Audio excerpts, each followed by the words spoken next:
The Book of Deuteronomy.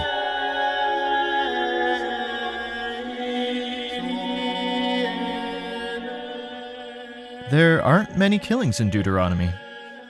God slowly killed the Israelite army, killed some giants here and there, hardened a king's heart so he could kill all of his people, and slaughtered all the men, women, and children in 60 cities. But most of Deuteronomy is about God's law, what to do with people who break it, kill them mostly, and what he'll do to those who refuse to obey it, smite them with hemorrhoids, madness, blindness, starvation, feed them to animals, have snakes bite them, rape their wives, and force them to eat their children. See 28:15 through 68 for the details. Killing number 29. God slowly killed the Israelite army. This is a strange one. For some reason, God decided to slowly kill the entire Israelite army. The space in which we came from Kadesh Barnea until we were come over the brook Zered was 38 years, until all the generation of the men of war were wasted out from among the host, as the Lord sware unto them. For indeed the hand of the Lord was against them, to destroy them from among the host, until they were consumed. So all the men of war were consumed, and dead from among the people. Deuteronomy 2:14 through 16. It's hard to understand, isn't it? But it sure sounds like God killed the entire Israelite army, slowly, over a period of 38 years. It's not a very impressive killing, though, as God's killings go. He mostly just waited for them all to die of natural causes: prostate cancer, heart attack, stroke. But God claims to have killed them all himself, so I guess we should give him credit. How many old soldiers do you think died because the hand of the Lord was against them? Well, they started off with 603,550 soldiers. All those that were numbered of the children of Israel, from 20 years old and upwards, all that were able to go forth to war in Israel, were 600,000 and 3,550. Numbers 1:45 through 46. And the only people that the Bible mentions dying along the way are those that God killed, which total a bit over 50,000. But I suppose some people must have died of natural causes over the 38-year period, so I'll just say that God killed 500,000 soldiers. Killing number 30. God the Giant Killer.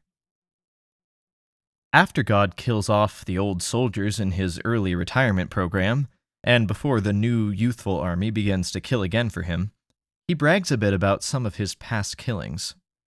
He is especially proud of knocking off an entire race of giants, the Zamzummim. That also was accounted a land of giants. Giants dwelt therein in old time, and the Ammonites called them Zamzummims, a people great and many and tall as the Anakims. But the Lord destroyed them.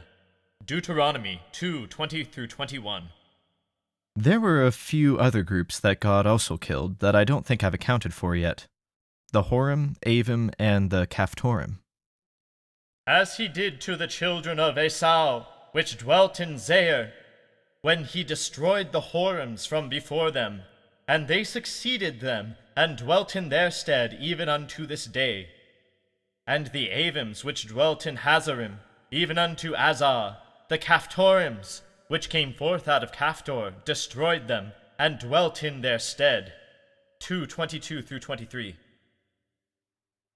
The Bible doesn't say how many were in these groups, so I'll just guess 5,000 for the lot of them. Killing 31. God hardens King Sihon's heart so that all his people can be killed.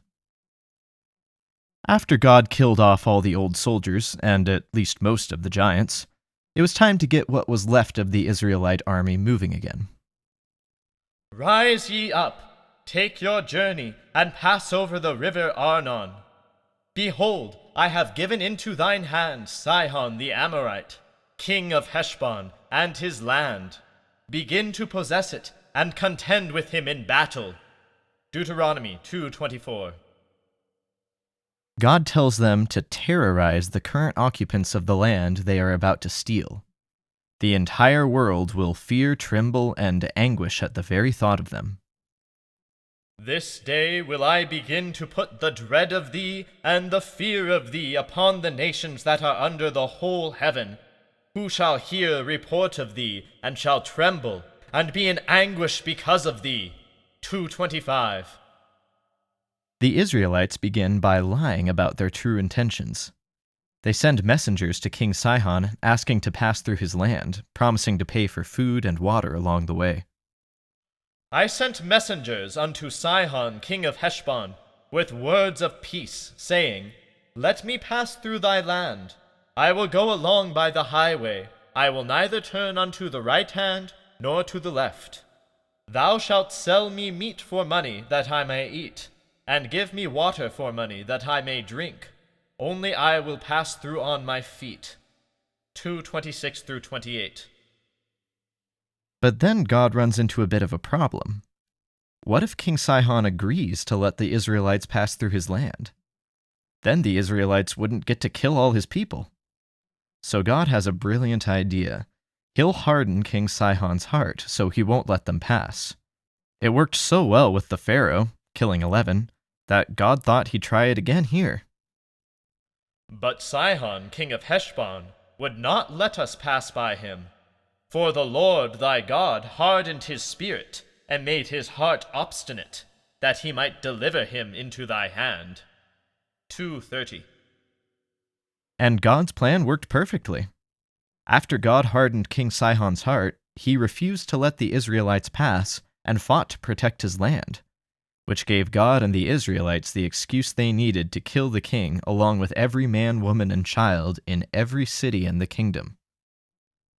And the Lord our God delivered him before us, and we smote him and his sons and all his people.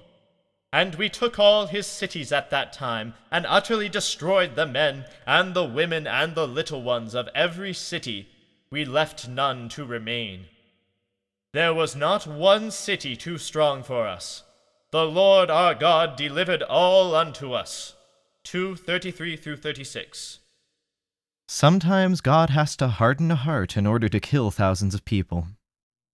Since everyone in every city was killed, and there seemed to be quite a few, I guessed 1,000 were killed from each of the 5 cities, for a total of 5,000. Killing 32. All the men, women, and children in 60 cities. I suppose I could call this God's 32nd to 91st killing, since there must have been 60 separate killing events. If God did the killing himself, he could have done it all at once. But he was relying on people to do his killing for him, so it must have taken some time. First, the Israelites had to go to City 1 and kill all the men, women, and children that lived there. Then on to City 2, and so on up to the 60th city. But since the Bible lumps all 60 killings together, I will too. The Bible doesn't spend a lot of time on these killings, only 4 verses. So the Lord our God delivered into our hands Og also, the king of Bashan, and all his people, and we smote him until none was left to him remaining. And we took all his cities at that time. There was not a city which we took not from them. 70 cities, all the region of Argob, the kingdom of Og in Bashan. And we utterly destroyed them, as we did unto Sihon, king of Heshbon, utterly destroying the men, women, and children of every city. Deuteronomy 3:3-6. Although God is proud of all his killings, he's especially proud of killing King Og and his people, since they were the last of the giants. Og, for example, had a bed that was 13.5 feet long. For only Og, king of Bashan, remained of the remnant of giants. Behold his bedstead, 9 cubits was the length thereof, and 4 cubits the breadth of it, after the cubit of a man. 3:11. Here's what Moses says when he's encouraging Joshua to carry on God's killing tradition. Thine eyes have seen all that the Lord your God hath done unto these 2 kings. So shall the Lord do unto all the kingdoms whither thou passest. Ye shall not fear them, for the Lord your God he shall fight for you. For what God is there in heaven or in earth that can do according to thy works, and according to thy might? 3:21-24. And Moses has a point here. What other God has killed as many as the God of the Bible? Since the Israelites killed everyone in 60 cities, I put the death toll at 60,000.